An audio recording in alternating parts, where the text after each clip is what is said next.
possible for Blackburn Rovers as again we failed to bring home the points. But where did it all go wrong for Blackburn Rovers? We'll take a look at it next.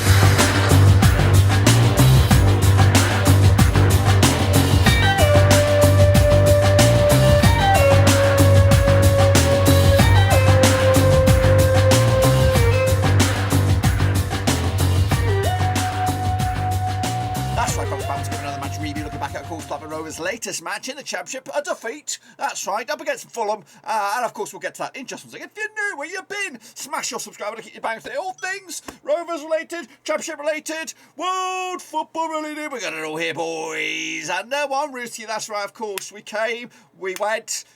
We failed, that's right, of course. 2-0 loss in the end to, of course, high-flying promotion-bound playoff, of course, Premier League team in waiting. That is, of course, Fulham. 2-0 loss in the end. We'll take a look at all of it in a minute, of course. Big shout out to my patrons, of course. Thank you for your love. And, of course, let's get into it then. Break it down. Of course, I didn't get to watch the game. I've been at the vet this morning, still waiting on news of my puppy, so hopefully she's all right. And, yeah, so I did catch the majority of the game in the car. Try to digest it, get it amongst it, but, of course, not great in the end. 2-0 loss, of course. 2 quick-fire goals in the middle of the first half. First from Cabano, he is a handful, of course. And then Harry Wilson, of course, a top-notch player, isn't he, with the second. No Mitrovic today, but, of course, one-sided traffic in the first half for Fulham. Second half, we did raise our game a little bit, but and we also had the ball in the back of the net, but it was chalked off for offside. In all fairness, it was offside. So, yeah, a bit of a damp squib, this one, but in all honesty, yeah, this was a free hit for Rovers. If we were to get something out of this, I think a lot of the Championship would be stunned and amazed about it. So it was pretty much a business as usual for Fulham.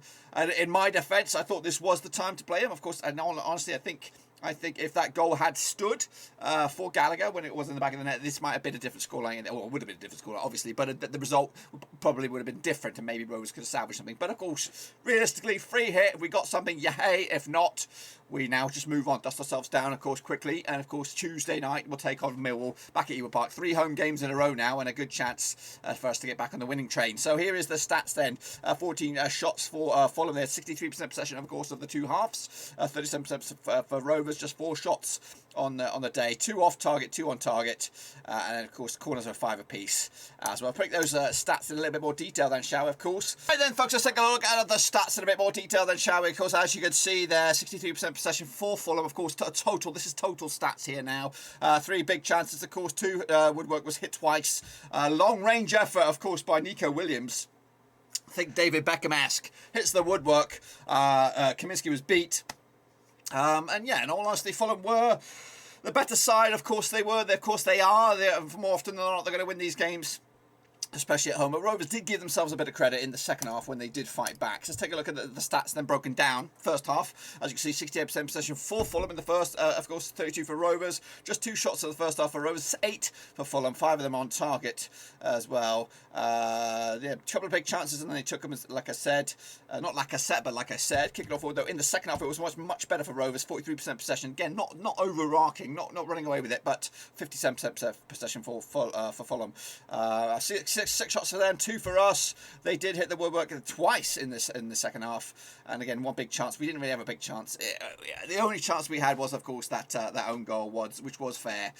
It was a free kick. Giles did look good. Some credits need to be dished out. We'll take a look at those credits in a minute, which when I revealed the starting 11s, which are coming at you right here, right now. So Roddick between the sticks for Fulham. It was Ream, Adebayo at the back, Robinson on the left-hand side, Nico Williams on the right. Of course, Robinson was linked with AC Milan. Nico Williams was in on Fulham's, Liverpool's books. Tonson Adebayo was on Manchester City's books, of course, and Tim Ream is a veteran at the back there. So there is Premier League quality there. There is world quality when you go into the midfield. Harrison Reed, again, formerly of Southampton. Jean-Michel Seri is an international for Ivory Coast, and of course was a big-time signing for them. Harry Wilson again. Cabano, I don't know too much about, but he is, of course, always been a handful. Of course, Carvalho, a youngster that's going to be probably playing for Liverpool next season or on their books anyway. And Mitrovic, of course, who is just criminally bad, good. As for, of course, the goal, the the changes. Tate came on Chavala and Bobby Dakova-Reed. And again, when you look at a bench like that, you are blessed with coverage all over the place. Let's take a look at Rovers then. Start 11. Of course, we had Kaminsky, Wharton, Van Heck, and Lenhen. Of course, Travis and Johnson remained in midfield. I thought they did a solid job. Zifuk did pick up an injury, which is concerning. Of course, we've already lost Nyambi. Now Zifuk is down, and of course, you know, we had to operate with Joe Rankin-Castella to come in and try and fill the void on that one. So a bit of a question marks there. Fortunately, yes, Joe Rankin-Castella can do the job. Maybe James Brown, of course, who just signed a new contract, can also come in and step it up as well.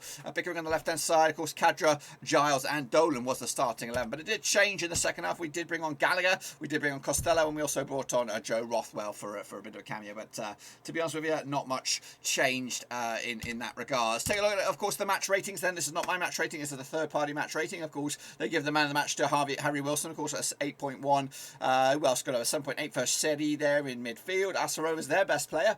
Well, Lewis Travis, 6.8, Van Heck, 9, Giles with a 7.1 for Darren Lennon, perhaps. And, of course, down the bottom there, you can see the incidents, of course, that did take place. Right, then, let's take a look at the shot grid then, shall we? Of course, Rovers are represented by the blue, and, of course, Fulham are represented by the orange. Of course, Fulham's shots, Wilson got himself 4 there, Carvalho 3, Mitrovic with 3, Cabano 1, Reed has got 1 and 2 from Nico Williams at the back. As for Rovers, 2 of the shots from Giles, of course, fair play to him. Kadra and Gallagher. It is quite bad when we are not delivering on that. So the quicker Bradley Dack and Big Bapple Burton Diaz can get back into the team, the better for me, because we just think I think we are kind of in the dumpage here a little bit. We are pinning our hopes on freak incidents, a free kick, set piece, and yes, that might grind it out later on, but ultimately we need to get back on the winning train as soon as possible. And we're taking on Millwall, who will come into us on the back of a bit of run of form for them. I don't know what's going to go on with them today. I'm recording this ahead of schedule before them, so we'll see how it all pans out. Before we wrap up here on my analysis, of course, here is the heat maps, of course, for Fulham.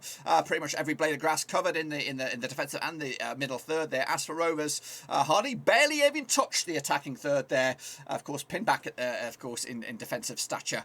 And of course, if it wasn't for our back three, it could be much more than just the 2-0. As for, of course, Tony Mowbray, here's his post-match thoughts, of course, courtesy of Sky. Here you go, Tony. Take it away. Well, listen, that's our team, really. We stick at it, we keep going, we keep believing.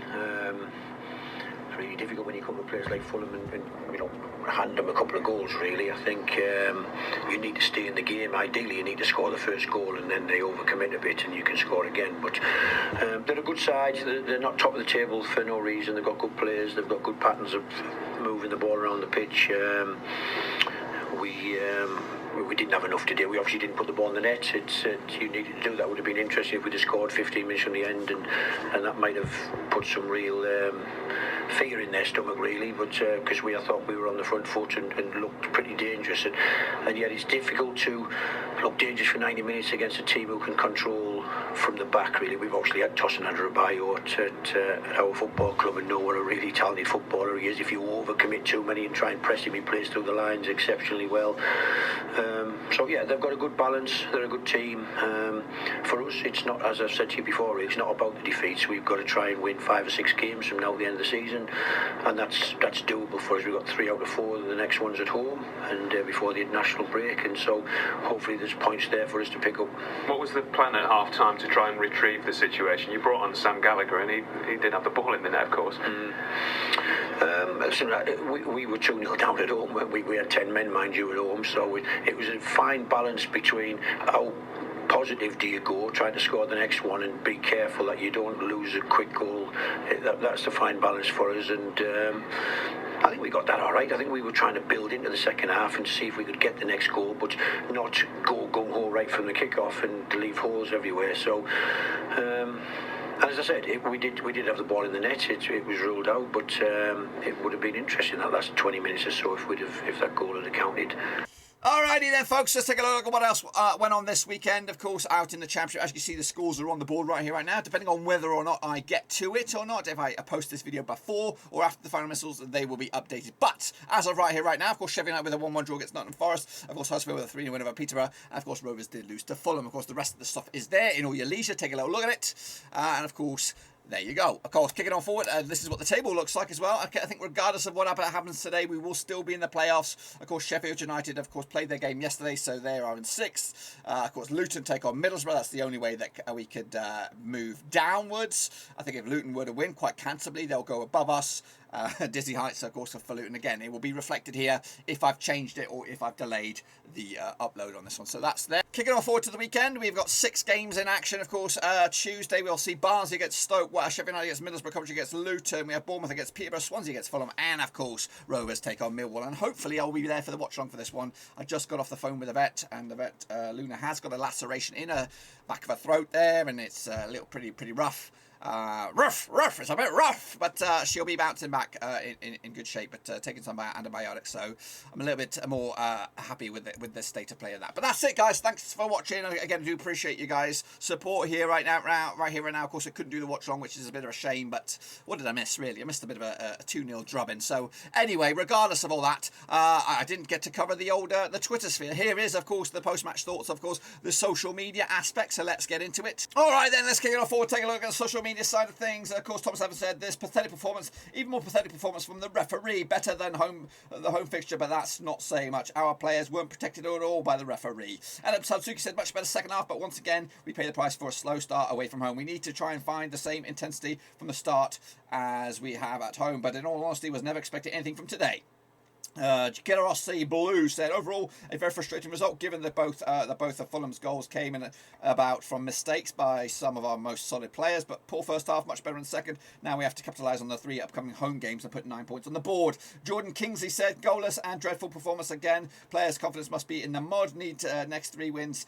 Next 3 need to win at all costs to have any chance of top 6. We are the Rovers. Said but poor first half, but much better in the second and could have won the second half. Bigger battles lie ahead. Let's do this, boys. Andy Peters, not that one, but this one, of course. Don't think many fans were realistically expecting to best them today. They are top of the league for a reason. At least we only conceded 2 at this time. Time to move on. A crucial game on Tuesday now. Sam Spotter or whatever. Not even mad. A fantastic performance second half, and think we showed great character. Annoying way to concede the goals, but we have a favourable run coming up, and after the run we've just faced, to be in the playoffs is admirable. On to Millwall and Bristol. Lee Ryan, not that one, but this one, of course. We got to move on and look on to the next 5 or 7 games. They are winnable. Not one ever expected us to get anything today. We just got to win the games we have to win. Second half efforts were better, but quality not good enough. Stephen Reed, again, not that one, but this one, of course. He said win the next 3 home games and we're fine. We wasn't getting anything from today anyway. A mixture of them being a better side and top team bias on the ref made sure of that.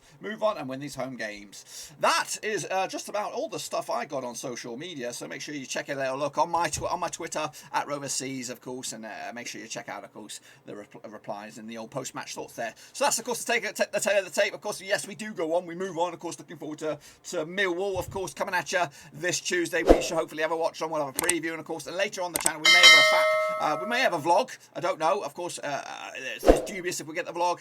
We should have a fan reaction video as well. But until then, guys, that is all I've got for you. Make sure you smash the thumbs up, smash the subscribe. I'll see you soon, of course, for the next one. But until then, we're done right here.